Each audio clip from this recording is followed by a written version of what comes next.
Welcome back to Barlow's Boutique, everybody. I'm Frankie. How you guys doing today? Today I'm displaying my 1:1 scale 3D printed Gillman hand fossil from Creature from the Black Lagoon, Revenge of the Creature from the Black Lagoon, and The Creature Walks Among Us.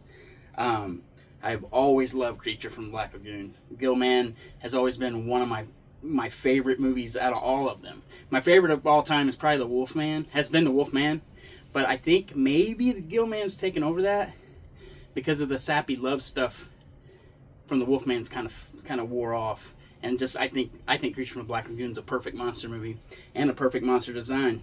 The creature was designed by Millicent Patrick, and this is a great book by Mallory O'Meara, the lady from the Black Lagoon. It tells about Millicent's time in Hollywood and how Bud Westmore screwed her over. Kind of stolen valor. She was a woman in the 50s, and she was good looking, so they screwed her over. She went on a publicity tour and all that. So I guess it worked out in the end, and everybody knows the truth now. But I wish she would have got all the accolades that she deserved at the time. But anyway, back to this.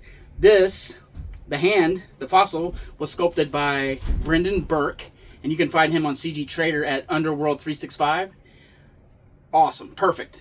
And a side note, this plate was sculpted by Scott Finsterer.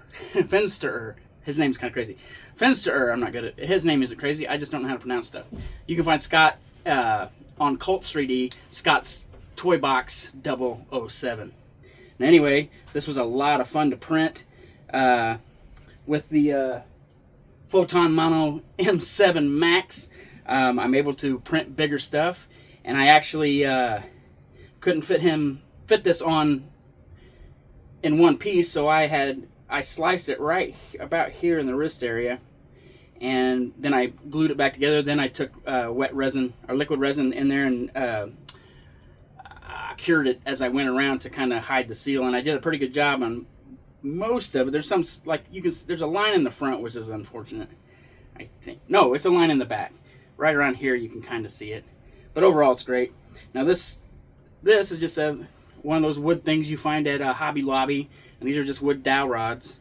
I sized it up, set him on there, then drilled the holes and glued it in there, and it's really sturdy. Just painted it. I tried to make it look like metal. I'm sure if you sand this down and took time, you can make it look a lot better than I did. But it's one of those things where I don't mind. It's just like most times I don't finish the bottom or the backs of my models just so you can turn around and see what it was before. Now, I have a couple other things. These are my original VHS tapes from when I was a kid. I bought this in around 1988, 87 actually. And then Universal came out with this series, this line, with the new artwork and stuff in the 90s, 93 I think on this one. So I've had these longer than some of you have been alive, which isn't hard to figure out because look at me. But yeah, I about wore this out. One of them, is this Good Times? No, this is the Hollywood movie greats. It's pretty cool.